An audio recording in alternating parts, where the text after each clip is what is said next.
యతీశ్వరులు వీళ్ళందరితో సాధు సంతులతోటి ఈ నారాయణఖేడ్ పట్టణంలో మన పద్మశాలి సమాజం నుండి నేటి నియోజకవర్గంలో ఇక్కడ ఉన్నటువంటి పద్మశాలి సంఘ సభ్యులందరూ కూడా ప్రతి ఒక్క కుటుంబ సభ్యులు ఇక్కడ హాజరైనారు.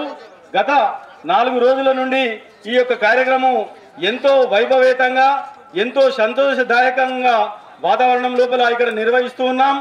ఈ యొక్క నూతన ఆలయ ప్రతిష్ట కార్యక్రమము గత 4 రోజుల నుండి ఈ యొక్క కార్యక్రమం పూజా కార్యక్రమాలు నిర్వహిస్తూ ఉన్నారు. ఇందులో భాగంగా ఈరోజు కార్యక్రమము ఉదయం నుండి పూజా కార్యక్రమం నిర్వహించి నేటి ప్రతిష్ట కార్యక్రమంలో మనమంతా భాగస్వాములమైనాం. నేటి పద్మశాలి సమాజం నుండి మీ అందరికీ ప్రత్యేక కృతజ్ఞతలు తెలియజేస్తూ ఉన్నాం. సమయభావం చాలా ఉంది. పెద్దలు చాలా మంది వేదికపై వచ్చి ఉన్నారు. మరి వారు ఈ సమయ భావం వల్ల పూర్తి సమాచారము మేము చెప్పలేకపోతున్నాం. కాబట్టి స్థానిక నారాయణఖేడ్ గౌరవ శాసనసభ్యులు పి సంజీవరెడ్డి గారు వారి యొక్క మన ఈ పద్మశాలి సమాజానికి మిగతా నారాయణఖేడ్ వివిధ పెద్దలు ఈ యొక్క గ్రామ పురోహితులు అదేవిధంగా గ్రామ పెద్దలు చాలా మంది ఈ యొక్క కార్యక్రమానికి విచ్చేయిచున్నారు. ఈ సందర్భంగా వారిని సందేశించవలసిందిగా కోరుతా ఉన్నాం.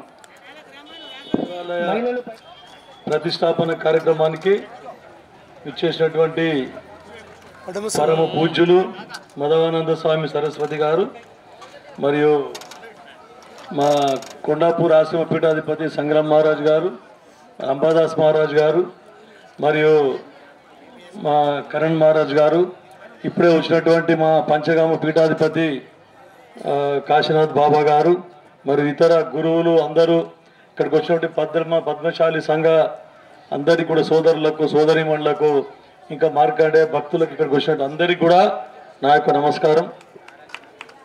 ఈరోజు నా అదృష్టమేమో కానీ 3 రోజుల నుండి పిలుస్తూ ఉన్నారు వాళ్ళు. నాకు 3 రోజుల నుంచి టైం దొరకలేదు. ఈరోజు కూడా పెళ్ళిళ్ళు పోయేది ఉంటే కూడా సరే ఒకసారి పోయేదామంటే కరెక్ట్ టైంకి వచ్చినట్టు అయింది. భగవంతుడు పిలుచుకున్నట్టు నా జన్మ కూడా ధన్యమైపోయిందని చెప్పేసి అనుకుంటా ఉన్నాను నేను. కాకపోతే ముఖ్యంగా చాలా ఆధ్యాత్మికం అనేది చాలా ముఖ్యం మనిషికి. ఎందుకంటే ఎన్ని సమస్యలు ఉన్నప్పటికీ ఎన్ని మనకు వ్యాపకాలు ఉన్నప్పటికీ ఎన్ని కష్టాలు ఉన్నప్పటికీ కూడా భగవంతుని స్మరించుకుంటే అన్ని కష్టాలు కూడా దూరం అవుతాయి. తర్వాత భగవంతునికి భక్తులకు అనుసంధానం అంటే మన గురుతుల్యులు ప్రతి ఒక్కరికి కూడా కనిపించే దేవుడు అంటే మనకు గురువులు అని చెప్పేసి చెప్పక తప్పదు. కాబట్టి ఈరోజు ఇంకా చాలామంది ప్రముఖులు తర్వాత భక్తులందరూ వచ్చేవాళ్ళు ఉన్నారు. నాకు పెళ్ళిళ్ళు ఉండడం వల్ల నేను పోతా ఉన్నాను, క్షమించాలని చెప్పేసి కోరుకుంటూ ఈ అవకాశం కల్పించిన ఈ మార్కండేయ ఈ పద్మశాలి సంఘానికి మరియు గురువులకు అందరికీ కూడా ధన్యవాదాలు తెలుపుకుంటూ ముగిస్తా ఉన్నాను.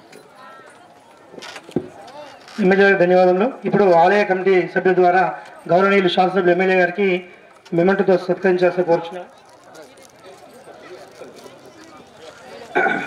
స్థానిక గౌరవ శాసనసభ్యులకి పి సంజీవరెడ్డి గారు ఈ యొక్క ప్రాంగణంలోకి రావాల్సిందిగా కోరుతా ఉన్నాం. మేము ఈ స్థానాల్లో అక్కడక్కడ కూర్చోవలసిందిగా కోరుతా ఉన్నాం.